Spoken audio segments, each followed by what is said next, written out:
Hola, Internet. Ça fait longtemps, hein? Regardez ça. C'est Boogie, hein? Vous l'avez connu jeune? Regarde la caméra, mon beau Boogie. Eh oui, de retour. J'ai décidé de recommencer à vlogger. En fait, c'est pas moi qui ai décidé. Je me suis fait lancer un défi par mon ami Léo Labonté, qui lui-même est un créateur de contenu. Vous pouvez aller voir sa chaîne YouTube. Il fait des vlogs à tous les jours. Il s'est donné le défi de vivre de sa création de contenu d'ici les 3 prochains mois. Parce qu'après ça, il n'y a plus de chômage. Puis il m'a lancé le défi de vlogger à tous les jours, ce que j'ai jamais fait. Fait que là, je vais vlogger à tous les jours pour une semaine, du 1er au 5, puis ça devrait être publié du 2 au 6 pour vous autres après que ce soit monté, puis que ce soit mis en ligne. Puis je suis bien stressé de ça parce que j'ai de quoi peut-être faire un vlog, peut-être 2, mais sinon on dirait que j'ai rien à raconter, puis j'ai perdu mes réflexes de vlogueur. Il se passe pas grand-chose, puis je sors tellement pas que je suis encore sur ma tank à gaz de Val-d'Or. Tu sais, ça fait 1 mois et demi que je suis revenu de Val-d'Or, puis je roule encore sur le gaz de Val-d'Or. Fait que ce que j'ai décidé de faire, c'est d'avancer mes projets de toile. Vu que j'ai plus rien à raconter, c'est dur de faire du contenu. Je fais des Daily Buffer podcasts avec des vidéos drôles puis des complotistes. Puis j'ai un espèce de podcast audio où est-ce que je me raconte un petit peu plus personnellement, mais ça c'est exclusif à mon Patreon. Vous pouvez aller sur yanterrio.com/Patreon. Je suis pas mal plus actif sur mon Patreon que je le suis sur mes chaînes YouTube. Mais oui, ce que j'ai décidé de faire pendant qu'on est confiné, pendant qu'on est pogné en dedans tout le monde, c'est que j'ai décidé d'avancer mes projets de toile. Je sais pas si vous vous souvenez, mais il y a 3 ans, je m'étais lancé 3 défis, c'est-à-dire monter sur scène. Le deuxième, je me souviens pas c'était quoi. Puis le troisième, c'était un moment donné, me monter une expo.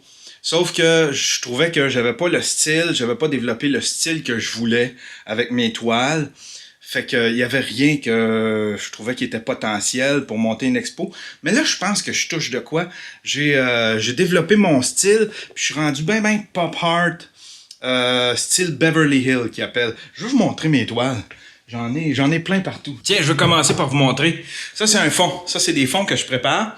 Parce que là, j'ai pas d'inspiration, j'ai plus d'idées. J'ai fait beaucoup de trucs que je voulais absolument faire, des petites idées que j'aimais bien, que je trouvais comiques. Mais là, j'en ai pas. Fait que pendant ce temps-là, je me fais des espèces de fonds marbrés comme ça. Je me fais un fond en papier journal. Puis après ça, je mets des spouches de couleurs comme ça, des couleurs fluo. Après ça, je mets un plastique, puis je frotte comme ça, puis ça donne une espèce d'effet marbré. Un peu comme ça. Fait que je me suis fait... j'ai 3 fonds de prêt. Puis quand j'aurai mes idées, ben je vais pouvoir les faire. Ça va me prendre un petit peu moins de temps. Mais regardez! Ça, c'est un Donald Duck en Stormtrooper. Ça, c'est Darth Vader en Mona Lisa. Tiens, celle-là ici, ça, c'est une de mes préférées. Regardez, c'est Joe Exotic avec R2-D2. Il y en a une en arrière, je vais juste tasser le chevalet. Tiens, ça ici, c'est une de mes plus réussies, je trouve. Je ne sais pas pourquoi, c'est peut-être les proportions, la façon dont elle est faite. C'est un Stormtrooper en Charlie Brown. Puis là, ben, j'ai commencé à y aller full pin, là. J'ai commencé à y aller la pédale dans le tapis. J'ai commencé à faire des pochoirs. Je me fais des pochoirs avec ma Cricut. Je sais pas si vous vous souvenez, j'ai une espèce de découpeuse que je m'étais acheté pour me faire des t-shirts comme ça. Ça découpe du vinyle, mais ça découpe aussi des espèces de pellicules de plastique dans lesquelles je peux découper des stencils. Puis je peux me faire des stencils comme ça, en coller un peu sur mes toiles. Je mets des gros logos comme ça. Encore un fond en papier journal. Puis je m'amuse à beurrer ça de plein de trucs. Puis je trouve que c'est beau. J'aime bien ça, ce style-là. Ça ici, c'est un fond. C'est un fond que j'ai fait. Il me reste juste à choisir le sujet principal que je vais mettre dessus. Puis quand je vais avoir trouvé la bonne idée, ben je vais la peindre. Ça ici, c'est Marc Arcan, un de mes personnages préférés. de la gang qui font série noire, puis c'est pour ça que je t'aime. Cette gang-là me font capoter. Tout ce qu'ils font, tu sais, tout ce qu'ils font, je trouve ça malade. Dans Les Invincibles, je sais pas si vous vous souvenez, mais il y avait Rich the Bitch, qui était un personnage hallucinant. J'aurais aimé ça qu'il y ait un spin-off avec ce personnage-là. Dans Série Noire, c'était lui, c'était Marc Arcan. Si jamais vous avez jamais vu Série Noire, c'est complètement malade. Tiens, regardez, j'ai même mis le logo de Skynet. Ça, c'en est une autre, c'est Spock avec Bobinette, avec plein de logos. Coca-Cola, Superman, Castrol. Tu mets ce que tu veux, puis tu beurres ça, tu fais du dripping là-dessus, puis tu fais des coulisses. J'ai celle-là ici que j'ai faite qui me fait triper. Elle a un petit quelque chose de spécial. Je sais pas si ça va fonctionner. T'en as un peu. Tiens, regardez bien. Ah, on le voit presque pas. Il y a comme du néon qui flash. Puis regardez la toile. C'est Princesse Léa. Je l'adore cette toile-là. Elle est faite sur le long. C'est une des premières que j'ai faite dans ce style-là. Puis c'est une des premières où est-ce que je me suis dit, OK, j'atteins de quoi, là? J'atteins un style qui me plaît. Puis là, ben, il faut juste que je trouve une signature, quelque chose qui fait Yann Terriot, tu sais. Quelque chose que le monde va dire, même sans voir le nom. OK, ça, c'est un Yann Terriot. Ça, c'est un Yann Terriot qui vaut des millions. Tiens, puis ça, c'est une dernière. C'est la dernière que j'ai faite. C'est Rambo avec la banane. Puis c'est une espèce de clin d'œil à Andy Warhol. Je suis beaucoup sur les traces de Andy Warhol ces temps-ci. J'explore beaucoup, disons, ses méthodes. Pas tant ses méthodes, mais ouais, un petit peu ses méthodes. Puis son thinking aussi. Il y avait un thinking très ouvert sur l'art. Il voulait démocratiser l'art. Il voulait populariser l'art, en fait. Vu que l'art dans les années 60-70, c'était pas mal réservé aux élitistes. Je veux vous montrer. Ah là, ça c'est mon studio. Il va falloir que j'y aille tranquillement. Parce que ma fille, elle étudie.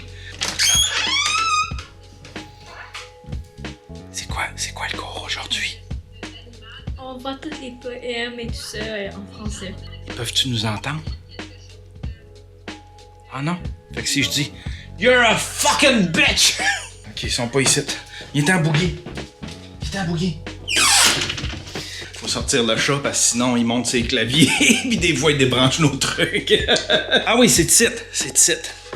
Tiens, j'adore faire ça. C'est des espèces de reproductions.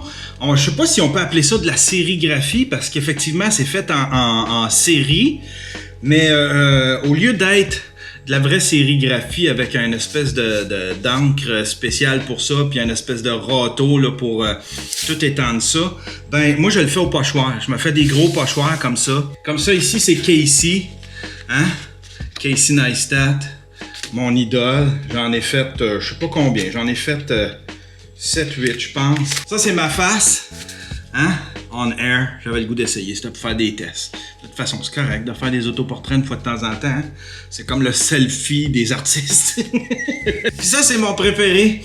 C'est un Stormtrooper.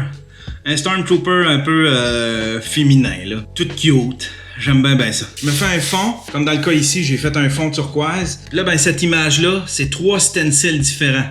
Il y en a un pour le blanc. Il y en a un autre pour le rouge, puis il y en a un dernier pour faire ce qui est noir. C'est cool, hein? Fait que c'est pas mal ça!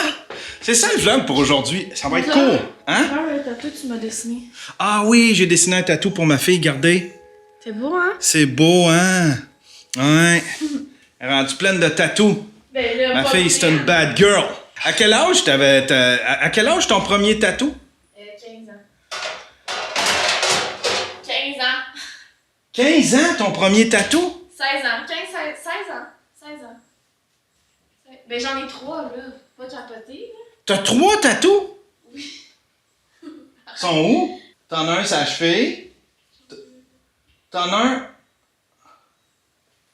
Tabarnak, je suis un mauvais père. 15 ans, elle a un tatou. C'est pas 15 ans, là. Ma vie parentale est un échec.